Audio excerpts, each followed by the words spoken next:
Yes, yes, yeah. Raise your hand if you've ever faked an orgasm. Yes, it's true. Many of us, and especially women, have faked orgasms, but why do we do it? You see, most women who fake orgasms aren't lying to their partner. They're busy managing pressure, expectations, and fear, often without even realizing it. And the part that surprises people is that sometimes faking it isn't about deception at all. It's really about surviving inside a sexual script that was never built for women's bodies in the first place.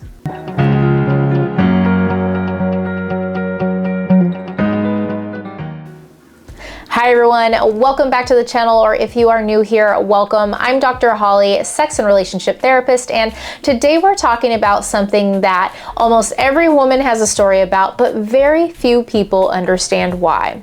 Why women fake orgasms.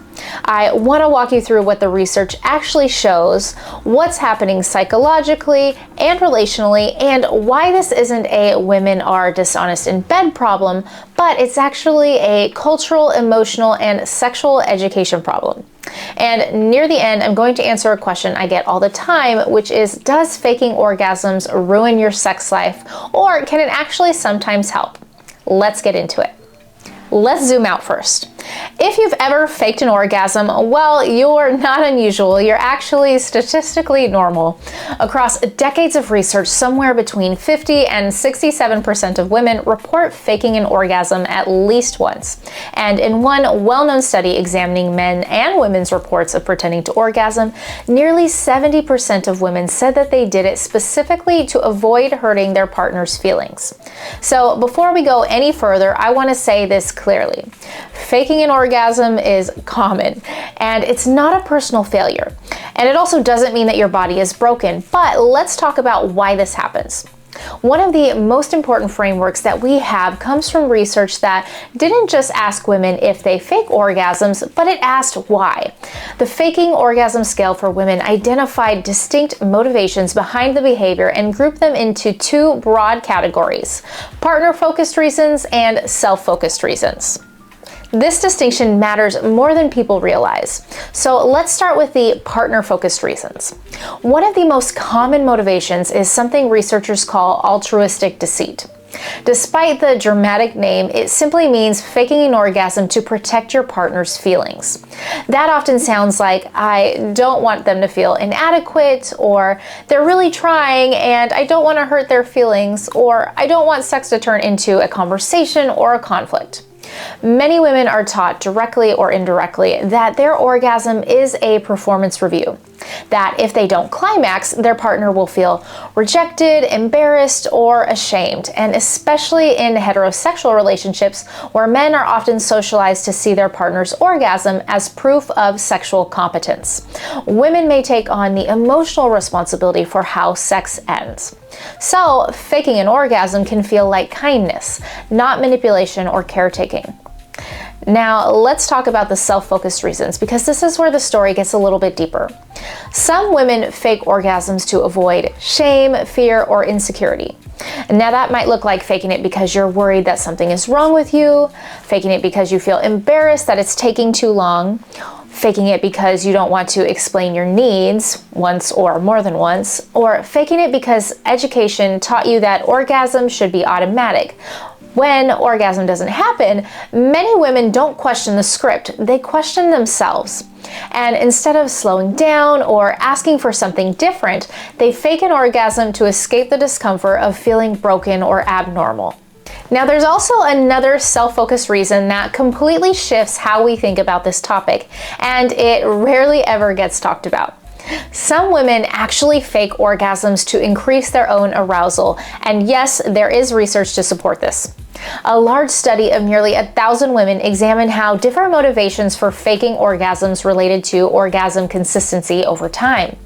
Here, women who faked orgasms to increase their own arousal actually reported greater orgasm consistency, while women who faked orgasms out of fear or insecurity reported lower orgasm consistency.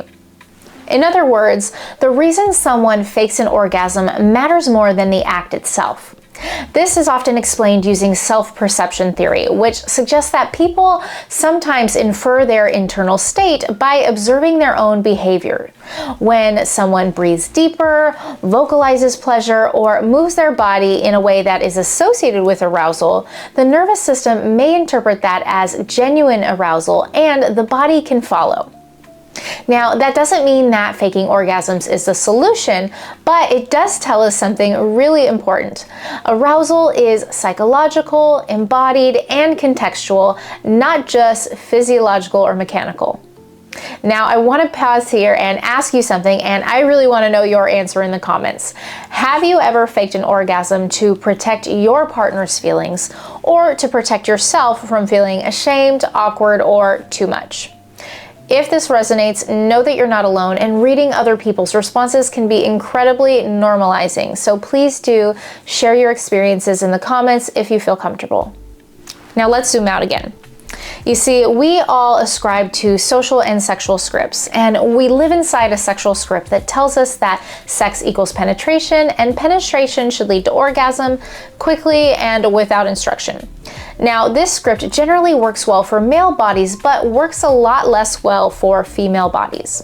Decades of research have shown us that most women do not orgasm reliably from penetration alone.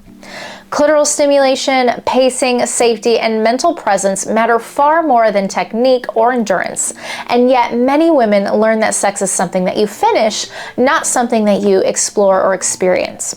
So when orgasm doesn't happen or takes too long, faking it becomes a way to bring the experience to a close without disrupting the script. Researchers even have a term for this, and that is sexual adjournment, faking orgasm to end sex. Again, not deception, but a form of regulation. So, does faking orgasms hurt relationships?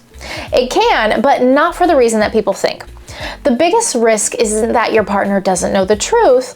The biggest risk is that your body and your needs never enter the conversation. When faking orgasms becomes the default, partners don't get accurate feedback, women don't get curious about their pleasure, and sex stays narrow instead of expanding over time to what you actually need. Over time, this can reinforce resentment, disconnection, and the orgasm gap. But the solution isn't forced honesty. The solution is changing the goal. When orgasm stops being the finish line and becomes one possible outcome among many, pressure drops and pleasure has room to emerge. Healthy sex looks like slowing down without apologizing. It looks like centering clitoral stimulation as essential, not optional. It looks like recognizing that desire and arousal are often responsive for women. It looks like communicating curiosity instead of criticism. So if you've ever faked orgasms in the past, that doesn't mean that you've sabotaged your sex life. It means that you were doing the best that you could with the tools you had at the time. And in my work as a sex therapist, I don't ask, why did you fake it? I ask, what made pleasure feel unsafe, rushed, or unsupported?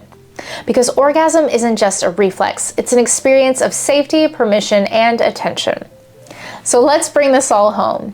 Women fake orgasms for many reasons: to protect their partner, to protect themselves, to manage pressure, to end sex, and sometimes to increase their own arousal.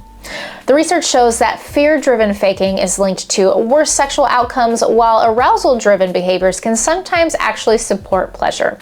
But the long-term goal isn't better acting, it's better attunement to your body, your needs, and your desire. Thanks so much for watching. If you found this video helpful, please don't forget to like, comment, and subscribe for more tips on sexual health and wellness. And if you've ever faked an orgasm, please do share your experience or why in the comments below.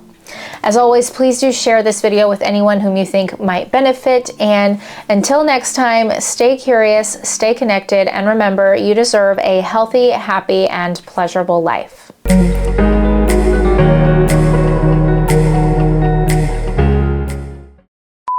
Yes, yes, yeah.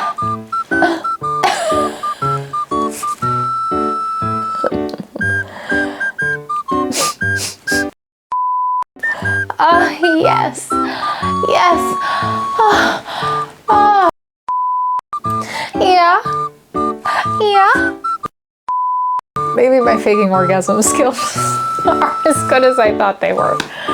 Oh, I'm a terrible actress. And also, I hope that's not what my O face really looks like.